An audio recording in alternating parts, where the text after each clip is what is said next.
এক পর্যায়ে তার পেটে ছুরি ঢুকিয়ে দেয়। একবার চিন্তা করুন তো, পেটে বাচ্চা আছে, সেই বাচ্চা থাকা অবস্থায় পেটের ভিতরে ছুরি ঢুকিয়ে দিল।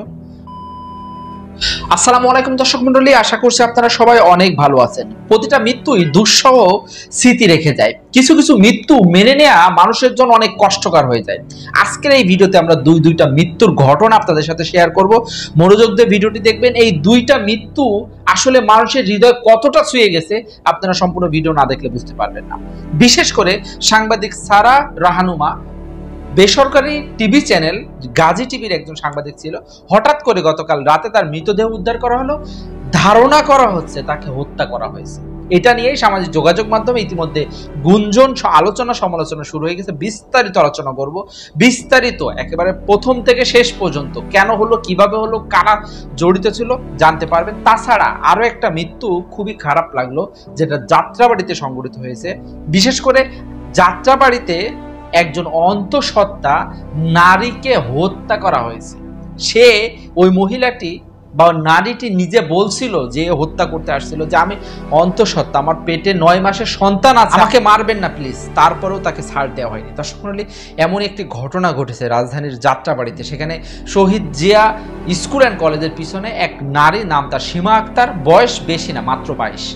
তারপরও এই নারী বা মেয়েটি অন্তঃসত্ত্বা ছিল 9 মাসের।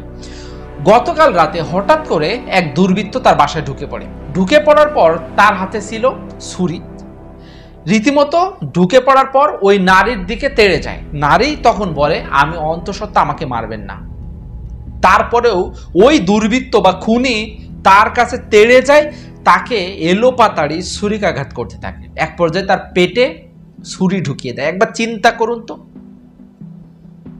পেটে বাচ্চা আছে, সেই বাচ্চা থাকা অবস্থায় পেটের ভিতরে ছুরি ঢুকিয়ে দিল।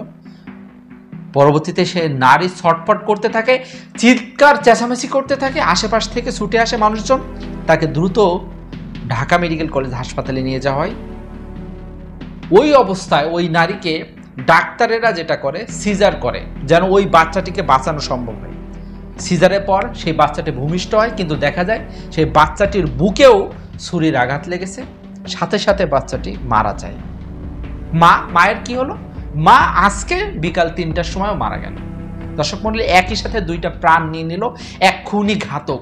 আমরা চাই যখনই ওই ব্যক্তিটি গ্রেপ্তার হবে তার যেন সর্বোচ্চ শাস্তি, মৃত্যুদণ্ড দেওয়া হয়, একই সাথে দুইটা প্রাণ শেষ করে দেওয়ার জন্য। দর্শক মণ্ডলী, এই মৃত্যুটি আমার খুবই খারাপ লাগলো, এই জন্য আপনাদের সাথে শেয়ার করলাম। আসলে আশেপাশে হায়নারা ছড়িয়ে ছিটিয়ে আছে, কখন আপনার উপর ঝাঁপিয়ে পড়বে আপনি জানবেন না, তো সাবধান থাকতে হবে। দ্বিতীয় যে ঘটনাটি সারা বাংলাদেশে ভাইরাল হয়ে গেছে, বিশেষ করে যখন ওই সাংবাদিকের মৃত্যুর পর সাবেক স্বৈর শাসক শেখ হাসিনার ছেলে একটা পোস্ট করলো, তারপর থেকেই এটা নিয়ে একটু গুঞ্জন শুরু হয়ে গেল যে আসলে এটা কি খুন নাকি আত্মহত্যা। দর্শক মণ্ডলী, কি হয়েছিল আমি বিস্তারিত বর্ণনা করবো। মৃত্যুর পূর্বে সেই সাংবাদিক সারা রাহানুমা কি ফেসবুকে পোস্ট দিয়েছিল, তার মৃত্যুর পর তার স্বামী সাইয়েদ শুভ্র কি ফেসবুকে পোস্ট দিল বা কি কথা বলল, এবং পরবর্তীতে তার মৃত্যু নিয়ে সুরতহাল রিপোর্টে কি আসলো, মনোযোগ দিয়ে শুনলে আপনারা সবকিছু জানতে পারবেন, বুঝতে পারবেন যে এটা আসলে মৃত্যু হয়েছে নাকি তাকে হত্যা করা হয়েছে। দর্শক মণ্ডলী, শুরুতে আমি বলে নিতে চাই, আপনার স্ক্রিনশট দেখতে পাচ্ছেন যে সাংবাদিক রাহানুমা হত্যাকাণ্ডে তাকে মূলত খুন করা হয়েছে বা হত্যা করা হয়েছে, এমনটাই জানাচ্ছে পরিবারের সদস্যরা। আজকে 28 আগস্ট তারিখে ঢাকা মেডিকেল কলেজ হাসপাতালে যখন তার লাশ নিয়ে যাওয়া হয়েছিল, সেখানেই কিন্তু ময়নাতদন্ত হবে। সেই জায়গাটায় পরিবারের সদস্যরা দাবি করছে তাকে হত্যা করা হয়েছে।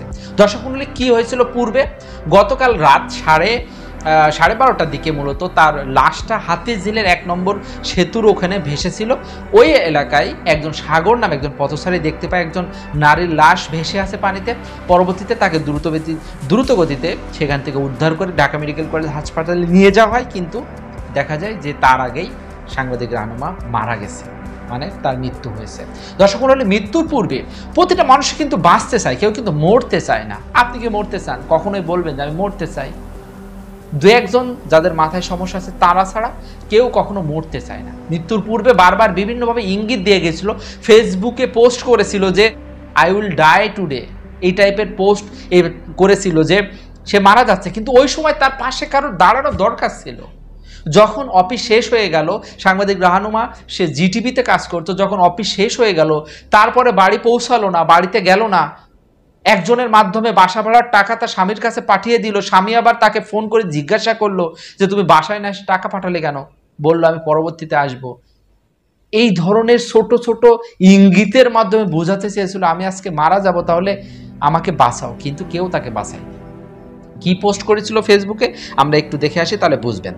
প্রথমত তিনি লিখেছিলেন জীবন স্মৃত হয়ে থাকার চেয়ে মরে যাওয়াই ভালো। এটার মাধ্যমে তিনি ইঙ্গিত দিয়েছিলেন যে আমি মানুষের স্মৃতি না হয়ে থেকে মরে যাওয়াই ভালো।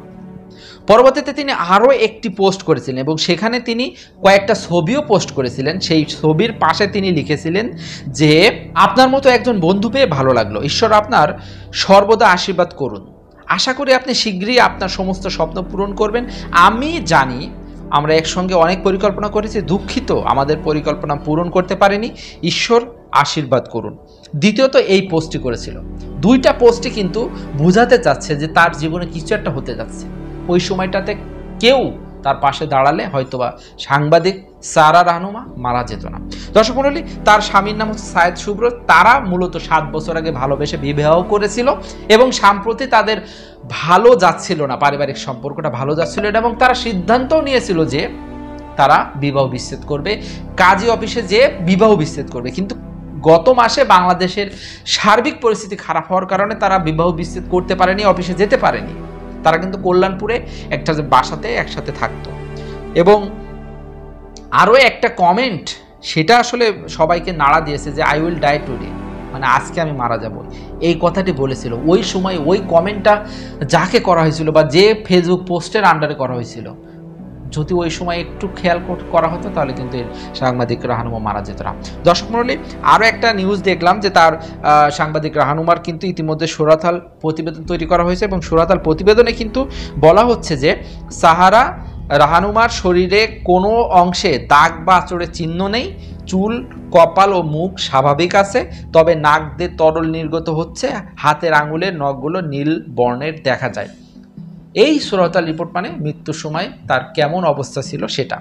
মৃত্যুর কারণ সম্পর্কে সুরাতালে বলা হয়েছে সারা রাহনুমার মৃত্যুর কারণ সম্পর্কে সুনির্দিষ্ট উল্লেখযোগ্য কোনো কারণ জানা যায়নি, তবে এটা জানা গেছে সারা অচেতন অবস্থায় হাতিঝিলি লেকের মধ্যে ভাসছিল, তার শরীরে বাহ্যিক কোনো আঘাত বা আচরণ নেই, কোনো জোর নিপীড়নের চিহ্ন পাওয়া যায়নি, ফলে মৃত্যুর কারণ সম্পর্কে ময়নাতদন্ত ছাড়া অন্য কিছু জানা যাবে না।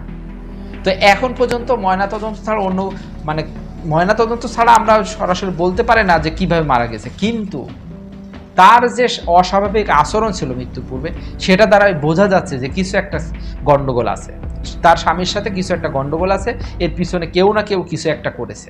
যদি সে আত্মহত্যাও করে থাকে তাহলে তাকে আত্মহত্যার প্ররোচনা দেওয়া হয়েছে, এটা আমার কাছে মনে হয়েছে। দর্শক মণ্ডলী, ভিডিওটি আমি দীর্ঘ করতে চাচ্ছি না, অবশ্যই ভিডিওটি সম্পর্কে আপনার মতামত জানাবেন, ভিডিওটি বেশি করে শেয়ার করে দিবেন। দেখা হবে পরবর্তী কোনো ভিডিওতে, ততক্ষণ সবাই ভালো থাকবেন, সুস্থ থাকবেন এই কামনায়। আল্লাহ হাফিজ।